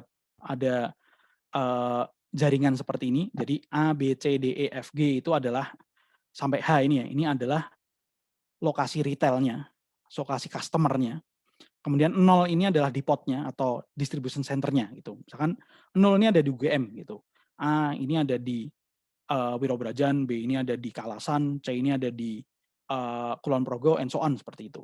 Nah itu kan berarti kan kita punya sebuah network ya, ada network. Berarti kalau kita mau dari UGM kita langsung ke Kalasan itu mungkin jaraknya berapa. Kalau kita dari UGM langsung ke Kulon Progo mungkin jaraknya berapa. Tapi kalau kita dari UGM ke Kalasan baru ke Kulon Progo itu kan jaraknya akan beda lagi gitu. Nah itu biasanya network seperti ini akan kita transform menjadi sebuah matrix ya, matrix tabel seperti ini berupa distance atau mungkin travel time matrix atau mungkin cost matrix ya. Jadi menunjukkan biaya untuk jalan dari ke UGM ke Kalasan ke Kulon Progo itu berapa sih? Dari UGM langsung ke Kulon Progo itu berapa sih? Dari Kalasan ke Kulon Progo itu berapa sih? And so on, seperti itu. Nah, solusi yang biasanya kita cari ya, solusi yang kita cari dari sebuah traveling salesman problem itu adalah ada yang paling kanan ini. Contohnya seperti ini. Jadi ada sebuah solusi yang punya istilahnya Hamiltonian property ya. Ini mungkin kalau kita berbicara tentang sedikit teori secara teoritis ya. Jadi yang namanya Hamiltonian property ini, jadi setiap customer ini akan kita kunjungi satu kali aja. Satu kali. Jadi kita punya satu rute yang mengunjungi semua lokasi ini satu kali. Dan kemudian akan kembali ke titik awalnya. Nah, itu adalah yang namanya Hamiltonian property. Jadi kita mencari solusi seperti ini. Nah, ini basic dari traveling salesman problem itu seperti ini, basic problemnya gitu. Tapi berjalannya waktu kita tahu ada banyak kombinasi atau apa istilahnya, varian ya atau modifikasi dari traveling salesman problem ini. Misalnya, satu customer note sekarang nggak cuma dikunjungi sekali, misalkan bisa dikunjungi 2-3 kali misalkan seperti itu. Atau mungkin nggak semua lokasi perlu dikunjungi, misalkan seperti itu. Atau mungkin mobilnya nggak cuma satu, misalkan seperti itu. Jadi ada banyak modifikasi-modifikasi yang dilakukan oleh operational researcher di mathematical model, the mathematical optimization untuk mengcapture apa yang terjadi di real life. Itu yang terjadi di OR ya, gitu. Jadi pertanyaannya kan berarti kan bagaimana ketika kita punya matrix seperti ini, punya network seperti ini, true optimal solution-nya atau true optimal rutenya seperti apa? Next.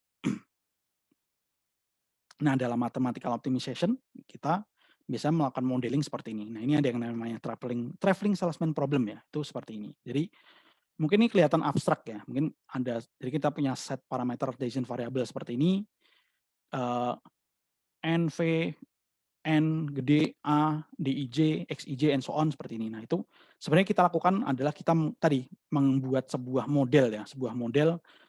Kita punya yang tadi yang paling atas itu ada apa namanya? Ada objective function-nya. Kita ingin meminimalkan jarak tempuh dari mobilnya gitu. Jadi kan rute tadi kan pasti akan ada berdasarkan metrik tadi ya, rute yang kita pilih itu kan ada konsekuensi biayanya. Nah, kita ingin biayanya paling minimal, misalkan seperti itu. Jadi kalau kita berbicara tentang multi objektif gitu, berarti kan mungkin kita ingin meminimalkan biaya, tapi mungkin kita ingin memaksimalkan misalnya nggak semua lokasi bisa dikunjungi, perlu dikunjungi. Berarti kita ingin memaksimalkan jumlah lokasi yang bisa kita kunjungi, tapi kita ingin meminimalkan biayanya, misalkan seperti itu. Atau misalkan yang relevan juga zaman sekarang tentang emisi ya, emisi. Jadi bagaimana kita meminimalkan distance-nya atau cost-nya, tapi kita juga meminimalkan misalnya emisinya, misalkan seperti itu. Nah, kemudian kita punya beberapa set constraint seperti ini kalau di TSP klasik ya, classical TSP seperti ini, kita biasanya punya 4 constraint seperti ini. Jadi constraint 1, 2 ini yang IIJ sama dengan 1 ini, itu menunjukkan bahwa tiap customer ini akan dikunjungi 1 kali. Jadi hanya 1 kali saja gitu. Jadi untuk setiap I ya, kan nomor 1 itu kan untuk setiap I, kan V itu kan menunjukkan node ya, customer node 0, 1, N sampai N gitu. Untuk tiap I itu kita hanya mengunjungi 1 kali, misalnya seperti itu. Kemudian constraint 3 ini ada namanya subtour elimination constraint, mungkin agak susah kalau dijelaskan secara theoretically ya gitu, tapi intinya adalah dia memastikan bahwa rute yang dikunjungi itu pasti akan nyambung terus gitu, rutenya nyambung gitu. Jadi nggak terpotong di tengah-tengah gitu. Kemudian yang paling bawah itu untuk melimitasi ya nilai dari X itu, kan decision variable-nya X, itu dilimitasi supaya dia nilainya binary, cuma 0 atau 1, seperti itu. Nah, dalam pengembangannya nanti kan misalkan, oh ternyata mobilnya cuma bisa kapasitasnya cuma bisa 100 misalkan seperti itu. Jadi kan nanti akan ada constraint tambahan untuk mengeset kapasitas, seperti itu. Nah, itu yang kita lakukan dalam OR ya, dalam ORMS. Jadi kita tahu oke, kita punya problem seperti tadi, real life problem seperti ini, atau mungkin kita punya case seperti ini. Kita coba capture itu dengan sebuah mathematical model seperti ini. Next. Nah, kemudian bagaimana kalau kita udah punya model seperti ini, terus gimana dong gitu. Nah, sebenarnya theoretically kita kan bisa solving yang tadi ya, TSP tadi dengan teknik-teknik manual ya. Ada yang namanya simplex, revise simplex, and so on seperti itu. Tapi itu kan di zaman sekarang udah nggak itu lagi ya, udah nggak masuk akal lagi ya untuk kita menggunakan solusi manual ditulis tangan seperti itu, bikin tabel seperti itu. Nah, that's why biasanya kita akan refer menggunakan coding ya, menggunakan coding atau computer programming gitu. Misalnya di sini saya lampirkan contoh ya. Ini kalau mau dicoba-coba pakai Python itu, pakai Python ada di code yang ada di sebelah kiri ini. Ini sebenarnya adalah code dari TSP yang tadi, yang ada di slide sebelumnya tadi. Itu kan ada mathematical model tadi.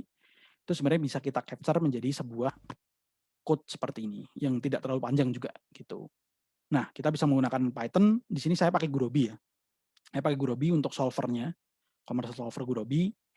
Kemudian kita bisa lihat di sini bahwa yang tadi ada satu mathematical model, satu objective function plus dengan 4 constraints tadi, itu bisa kita ubah menjadi code seperti ini. Nah, kemudian kita bisa update dan kita bisa optimize dengan menggunakan Gurobi. Dan dari yang tadi, kasus yang tadi ya, yang ada matriksnya tadi yang di dua slide sebelumnya ini, itu kita dapatkan ternyata optimal solution dari network tadi, dari jaringan tadi itu adalah 0, berarti dari UGM ya, dari DC ya. Dari DC kita ke G, ke B, ke F, ke E, ke D, ke C, ke H, ke A, kemudian kita balik lagi ke titik 0, seperti itu. Dengan total distance-nya itu sejumlah 93, mungkin ini kilometer atau apa gitu ya, kalau tergantung dengan unitnya gitu. Nah, 5 menit lagi Mas Setio. siap. Seperti yang saya bilang tadi ya, kita nggak mungkin dalam sehari ini kita kemudian setelah selesai dari acara ini langsung saya bisa langsung coding nih gitu. Itu nggak mungkin gitu. Jadi teman-teman, saya cukup saya merefer ke personal webpage saya sendiri ya. Bisa dicek di slide kedua atau slide ketiga tadi.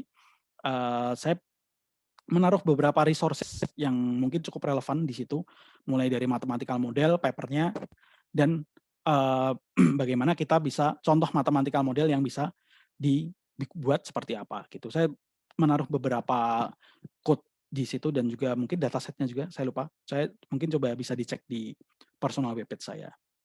Hopefully bisa helpful ya untuk itu. Next.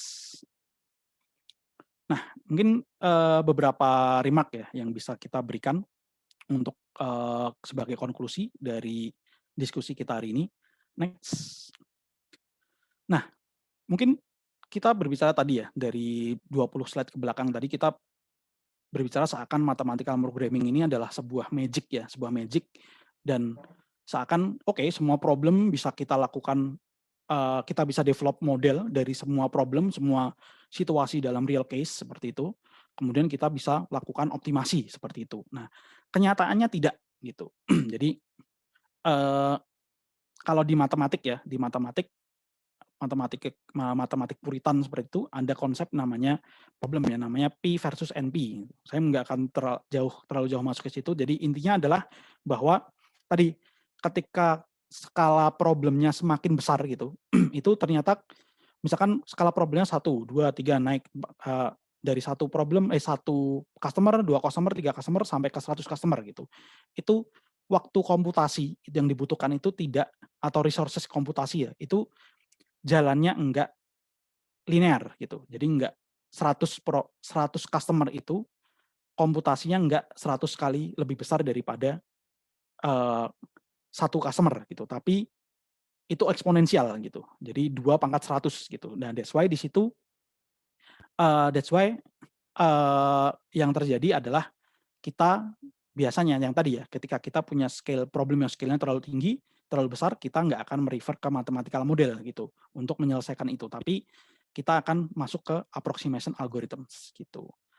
Nah, kemudian kita juga tahu ya, kita juga harus mengakui ya bahwa kita membuat sebuah mathematical model pun juga itu bukan hal yang intuitif gitu, dan perlu certain level ya pengetahuan matematika seperti itu. Nah, that's why kita biasanya banyak juga, khususnya di industri ya, banyak yang lebih suka menggunakan simulasi gitu, karena baik lagi ya, kita nggak perlu domain mathematical extensive knowledge, itu nggak diperlukan di situ ya, to some extent nggak diperlukan di situ. Jadi biasanya kita di industri banyak teman-teman yang lebih suka menggunakan simulation model seperti itu, atau kalau di optimasi, di komputasi ya, kita karena tadi menggunakan mathematical model terlalu berat, kita biasanya menggunakan heuristics algoritma lain seperti itu. Tapi kemudian pertanyaannya, kenapa kalau si mathematical optimization ini, oke, ini ternyata ini menarik, tapi dia punya batasan gitu. Nah, kemudian kenapa kita tetap perlu mempelajarinya, tetap relevan untuk dipelajari? Next. Nah, mathematical model ini sebenarnya basically adalah mungkin sebagai pengaman ya, bisa dibilang kalau dalam konteks riset sebagai pengaman ya. Ketika kita mendevelop sebuah approximation algorithms gitu, atau algoritma untuk approximation ya tadi, seperti heuristik, meta heuristik, atau mungkin simulasi seperti itu. Nah, kadang-kadang karena mereka konsepnya black box ya, kita nggak tahu benar-benar apa yang terjadi di dalam situ gitu. Makanya kita biasanya perlu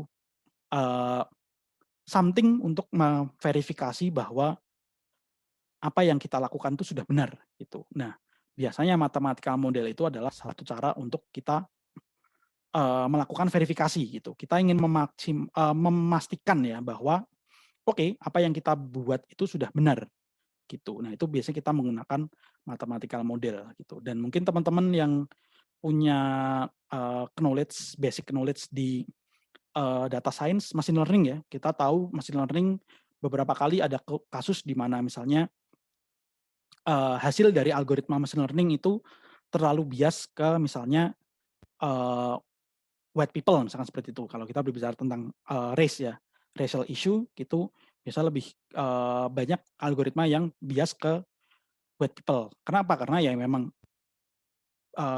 lahirnya dari situ, dari environment yang banyak white people yang let's say seperti itu gitu. Nah, makanya sekarang banyak ada diskursus baru ya yang menarik, namanya explainable AI atau explainable artificial intelligence gitu, di mana mathematical programming ini itu biasanya akan menjadi kunci ya, itu menjadi kunci bagaimana kita bisa mengexplain atau menjelaskan, oh di dalam sebuah artificial intelligence algoritma artificial intelligence ini ternyata ada proses seperti ini, jalannya seperti ini itu. Nah, itu salah satu caranya adalah menggunakan mathematical optimization model seperti itu. Dan suka tidak suka ya, ini ada satu meme ya yang saya temukan gitu, bahwa kita tahu di sini dari diskusi ini bahwa oke, kita perlu mempelajari komputer programming ya, Python seperti itu, dan mungkin teman-teman banyak yang tertarik dengan Python seperti itu.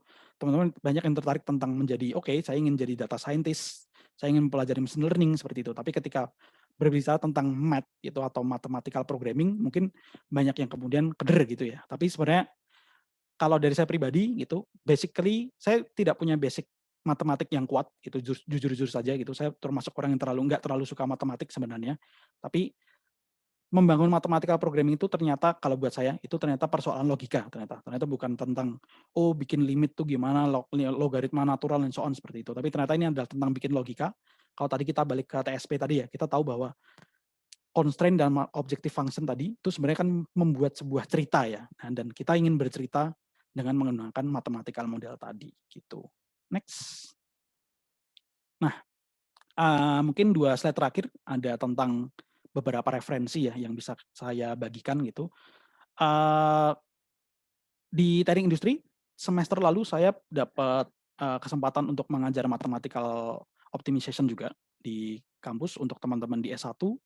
Kemudian saya pribadi sangat menyarankan 3 buku ini gitu, karena dari saya yang saya baca gitu, saya banyak menyarankan 3 buku ini. Yang pertama bukunya Simchi-Levy, ya mungkin teman-teman di FEB sangat familiar dengan ini, untuk Designing and Managing the Supply Chain ini, bukunya David Simchi-Levy dan teman-teman ini. Sepertinya ini cukup babon ya di bidang ini, mungkin babonnya di bidang ini gitu. Kemudian untuk mathematical modeling, saya sangat menyarankan buku ini. Saya sudah coba baca beberapa buku OR gitu, dari Taha sampai Hillier sampai ke Sarker-Newton gitu, dan saya menemukan bahwa bukunya Sarker-Newton yang ini, Optimization Modeling Practical Approach ini sangat helpful untuk teman-teman newbie yang masih beginner di mathematical optimization model gitu. Mungkin kalau teman-teman di sini yang dosen atau mungkin teman-teman yang punya pengaruh di kampus gitu ya, mungkin saya cukup merekomendasikan untuk punya buku ini ya, khususnya untuk teman-teman mahasiswa gitu ya. Saya pribadi mungkin sedikit bias ya, kalau Rule Sarkar ini supervisor saya PhD gitu. Jadi tapi saya pribadi sangat menyarankan ya, meskipun mungkin sedikit bias gitu, tapi saya sangat menyarankan buku ini, sangat bisa dipahami oleh teman-teman beginner. Saya sudah coba di kelas kemarin ya gitu. Kemudian untuk heuristik tadi saya menyebut banyak approximation algorithms gitu. Mungkin pernah dengar particle swarm optimization, genetic algorithms gitu. Itu saya sangat merekomendasikan buku ini, Handbook of Heuristics gitu. Ada banyak bahasan tentang algoritma-algoritma yang bisa dipakai dalam proses optimasi di supply chain dan logistics gitu. Kemudian software, kita tahu tadi ada Gurobi, Lingo, Cplex, Games, and so on gitu. Bisa dicoba. Gurobi dan Lingo punya full license untuk academics, mungkin bisa dicoba di websnya. Kemudian untuk code, Python, saya pribadi suka pakai Python, tapi ada opsi-opsi lain, Julia, C++, MATLAB, dan Julia sangat bagus sebenarnya untuk mathematical optimization. Mungkin bisa dikulik-kulik tentang Julia programming. Itu. Next. Nah, last, mungkin ada beberapa selected current topics ya. Mungkin untuk teman-teman yang tertarik untuk menekuni research di mathematical, di interface ya antara mathematical optimization dan juga logistics. Ada beberapa konsep yang menarik yang sekarang menjadi hot topic ya. Mungkin misalkan vehicle emission gitu, bagaimana kita bisa meminimalkan emisi dari transportation, kemudian bagaimana kita bisa manage disrupsi atau disrupsi yang terjadi dalam supply chain network, kemudian e-commerce logistics, healthcare logistics, dan juga sport logistics. Saya coba berikan beberapa paper yang terkait, khususnya review-review paper yang ada di topik-topik tadi. Mungkin bisa membantu untuk teman-teman untuk bisa grasping di awalnya gitu. Oke, next. Oke, sekian dari saya. Terima kasih sekali untuk atensi dari teman-teman dan juga teman-teman dari MLRP. Saya sangat mengapresiasi kesempatan ini ya. Terima kasih banyak. Mungkin kalau ada pertanyaan atau mungkin ada hal yang ingin dibahas lebih lanjut, atau mungkin ada tawaran kolaborasi on something gitu, silakan kontak saya via email atau mungkin bisa cek di webpage saya juga. Kalau mungkin tertarik juga dengan resources yang bisa saya bagikan di sana. Oke, kalau ada pertanyaan silakan. Terima kasih. Saya kembalikan ke Mas dulu selaku moderator. Matur nuwun. Oke, terima kasih banyak Mas Setio. Ini luar biasa nih ya. Materi bisa jadi 1 semester ya. Dirangkum ke dalam 1 jam. Nah, ini saya kira tidak mudah gitu ya. Dan saya juga mengapresiasi teman-teman yang masih stay di sini, karena artinya berarti teman-teman tertarik ini Mas Setio untuk mempelajari lebih lanjut. Dan saya kira tadi juga penjelasan-penjelasan Mas Setio sangat runtun gitu ya dan logis gitu, dan mudah-mudahan menginspirasi teman-teman semuanya untuk belajar mathematical modeling gitu ya. Ya tadi seperti disampaikan Mas Setio, ini bukan perkara kita harus ahli matematika gitu ya, tapi perkara logika, dan itu bisa diasah dan bisa dipelajari. Saya kira buku-buku yang disarankan Mas Setio tadi sangat menarik dan apa namanya, bisa kita mulai mempelajarinya gitu ya. Karena saya sudah coba cek Mas yang kedua tadi ya, yang supervisornya Mas Setio tadi ya. Saya cek memang sangat runtun dan apa praktikal gitu ya. Jadi itu worth it untuk saya kira dipelajari. Baik, terima kasih Mas Setio. Ini ada beberapa pertanyaan, saya bacakan saja, dan yang lainnya jika mau bertanya secara langsung silahkan juga raise hand sehingga saya bisa menunjuk teman-teman untuk bertanya langsung. Pertanyaan pertama ini saya mungkin tidak bisa semuanya terbacakan ya, tapi saya bacakan beberapa saja dari Muhammad Zulfikar gitu ya. Lebih valid menggunakan aplikasi matematis coding seperti MATLAB atau perhitungan manual karena seringkali hasilnya beda. Nah, ini sepertinya sudah cukup advance ini, sudah mencoba MATLAB dan lain-lain. Ya, silahkan apakah ada masukan atau saran Mas Setio? Oke, terima kasih Mas Zulfikar ya untuk pertanyaannya. Jadi kembali lagi seperti diskusi yang tadi ya di concluding remarks ya, bahwa keberadaan mathematical model itu sebenarnya bisa dibilang perhitungan manual ya, walaupun sebenarnya kita di sini kita bisa menggunakan Gurobi seperti itu, kita bisa menggunakan bantuan commercial solver ya, Gurobi, Siplek, Linggo seperti itu. Sebenarnya baik lagi keberadaannya tadi adalah untuk melakukan verifikasi ya gitu. Jadi ketika kita menggunakan kita bikin model ya, misalnya kita bikin model di MATLAB gitu, kita bikin model dari scratch seperti itu, mungkin dari kita menggunakan algoritma lain seperti itu.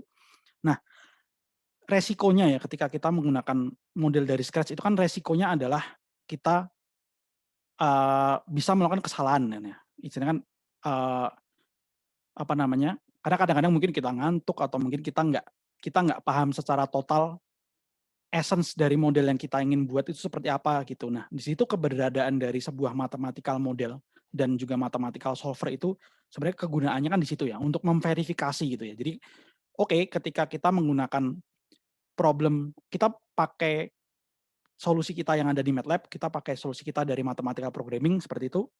Ketika di kasus di skala kecil gitu, oh ternyata hasilnya sama gitu.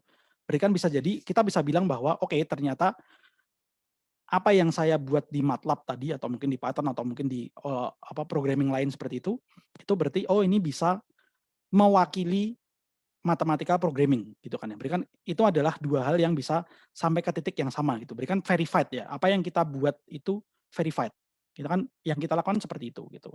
Jadi harapannya bahwa ketika nanti skala problemnya diperbesar gitu, itu apa yang kita bangun di MATLAB atau mungkin kita bangun di mathematical di komputer programming lain itu akan bisa mewakili hasil dari si tadi hasil dari mathematical programming tadi, karena mathematical programming biasanya nggak akan bisa nyampe ke titik itu gitu. Jadi balik lagi prosesnya adalah kalau dibilang mana yang harus digunakan ya nggak bisa dibilang seperti itu ya, karena balik lagi itu adalah prosesnya tadi kita butuh mathematical programming itu untuk melakukan verifikasi gitu. Mungkin seperti itu. Oke, baik, terima kasih Mas Setio. Pertanyaan selanjutnya, apakah ada model lain untuk pemecahan masalah traveling salesman? Oke. Dari Mbak Tias Sumantri. Sumantri ya. Oke, matur nuwun pertanyaannya. Ini menarik ya. Jadi yang tadi saya tampilkan ya, yang saya tampilkan tadi di slide tadi itu, ini mungkin sedikit teoritis ya, sedikit teoritis. Jadi itu adalah mathematical model untuk traveling salesman problem dari namanya Josh Danzig ya, Danzig-Wolfe. Danzig-Wolfe atau cuman Danzig ya. Jadi itu adalah basic modelnya dari TSP ya, itu dari Josh Danzig. Nah, yang di situ kalau secara teoretikal itu kan ada yang namanya tadi subtour elimination constraint ya. Nah, subtour constraint dari Danzig itu dikenal sebagai subtour constraint yang cukup berat gitu. Nah, that's why mungkin sekitar 15 tahun kemudian, tahun 70-an itu atau 10-15 tahun kemudian lah, itu ada model baru untuk TSP dari Miller-Tracker Kremlin, MTZ, Miller Tracker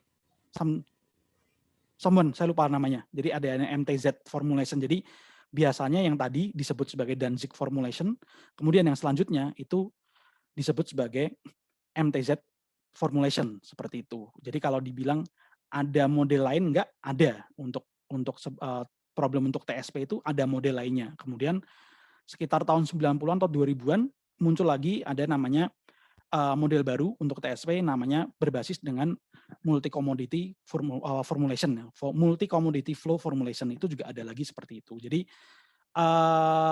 bisa dibilang bahwa cara kita untuk melakukan model pun juga evolving ya, karena biasanya beda gaya modeling itu juga nanti efisiensi dari modelnya juga akan berbeda gitu.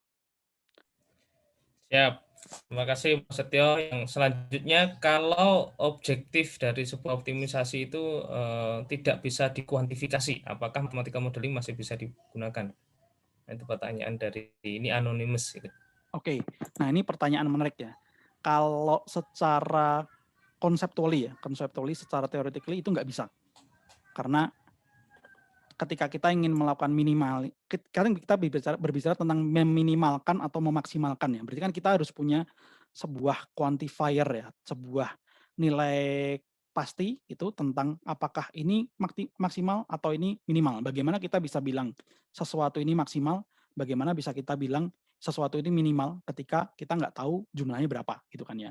Nah, that's why biasanya yang kita lakukan, biasanya kita perlu misalkan kita mungkin itu ya, mungkin berbicara tentang persepsi seperti itu ya. Persepsi misalnya kepuasan pelanggan seperti itu kan mungkin hal yang bukan hal yang bukan hal yang quantified ya mungkin. Tapi kan kita bisa melakukan kuantifikasi dari kepuasan pelanggan itu mungkin menggunakan kuesioner, mungkin dari expert judgment seperti itu, di mana kita perlu sekarang tadi persepsi-persepsi yang yang mungkin kualitatif tadi kita transform menjadi sebuah nilai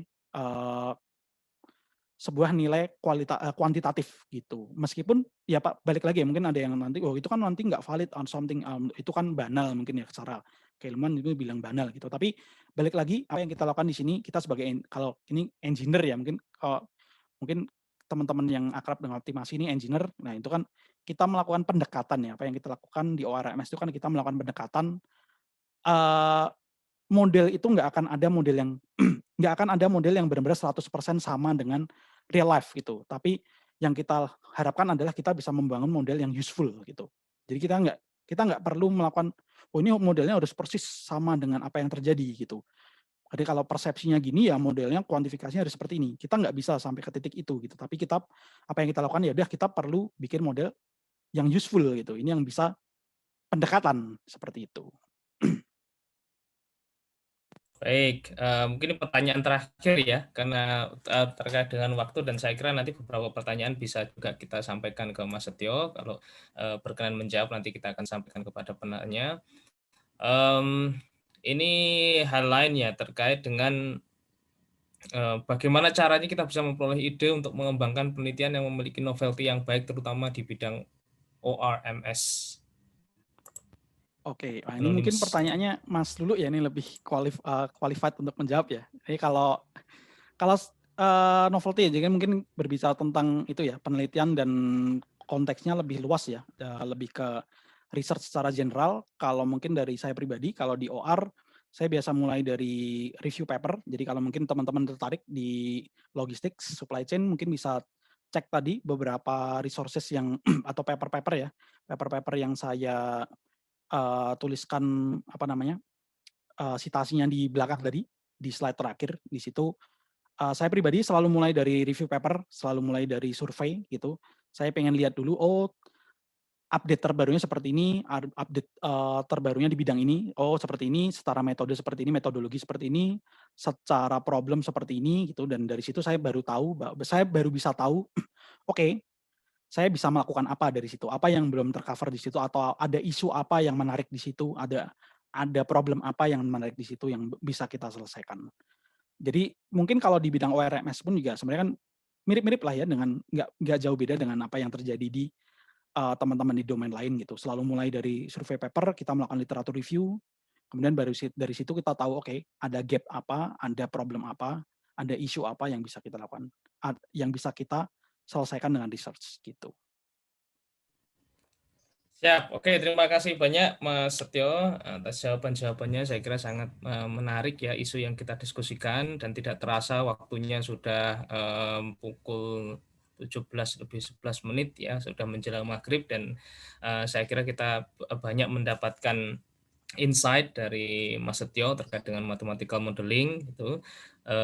Untuk teman-teman yang mohon maaf yang belum sempat saya bacakan pertanyaannya, tapi nanti mau bertanya lagi silahkan bisa kirim email ke kami, ke MLRP, ataupun bisa juga langsung kontak Mas Setio. Nah, Mas Setio ini orangnya sangat suka berkolaborasi gitu ya. Jadi kalau teman-teman punya ide-ide segar gitu dan ingin berkolaborasi katanya dengan bidang keahliannya Mas Setio, silahkan kontak langsung, beliau akan sangat welcome untuk itu. Untuk penutup saja saya kira tadi sudah ditutup juga ya, artinya sudah disimpulkan ya oleh Mas Setio sesi ini gitu ya, melalui kesimpulannya tadi. Tapi tadi menarik, saya lihat satu slide yang sangat menarik terkait dengan tadi ya, kartun tadi ya, ilustrasi tadi saya kira menarik itu. Siapa yang mau belajar Python gitu ya? Semua orang sepertinya lah tahu saya mau belajar Python gitu. Tapi ketika kita siapa yang mau belajar matematika, semuanya diam gitu ya, nggak ada yang angkat tangan. Siapa yang mau jadi data scientist, angkat tangan lagi. Padahal kalau kita lihat memang backbone dari data scientist ataupun ya Python dan lain sebagainya itu adalah mathematics gitu ya. Jadi seperti tadi disampaikan Mas Setio ya, mungkin tidak harus jadi ahli matematika yang terlalu sophisticated ya, tapi setidaknya paham logik di balik itu gitu. Nah, itu saya kira menarik ya untuk kita cermati, dan silahkan jika teman-teman juga tertarik untuk belajar ini. Saya pribadi saya sangat tertarik untuk belajar mathematical modeling ini gitu ya, karena saya melihat banyak sekali kegunaan ya dari teknik ini untuk memecahkan masalah, lebih banyak ke solving problems gitu ya, di social science ya, di manajemen, di ekonomi ya, mungkin tidak terlalu kuat di area sana, tetapi saya kira ini sangat useful ya, kolaborasi yang seperti ini yang saya kira ke depan perlu lebih ditingkatkan. Sekali lagi terima kasih Mas Setio atas kesediaannya dan atas materinya yang sangat insightful. Terima kasih dari saya, kurang lebihnya saya mohon maaf. Saya kembalikan ke MC. Wassalamualaikum warahmatullahi wabarakatuh. Waalaikumsalam warahmatullahi wabarakatuh. Terima kasih Pak Setio sebagai pembicara dan juga Pak Lulus sebagai moderator atas paparan dan juga waktu yang disempatkan. Materi yang telah disampaikan oleh Bapak Setio tadi akan kami bagikan kepada para peserta melalui email. Untuk itu kami mengingatkan kembali kepada para peserta yang belum mengisi presensi, silahkan mengisi presensi yang ada di chat box. Begitu. Terima kasih untuk hari ini atas kehadirannya. Kami mohon maaf apabila ada kesalahan.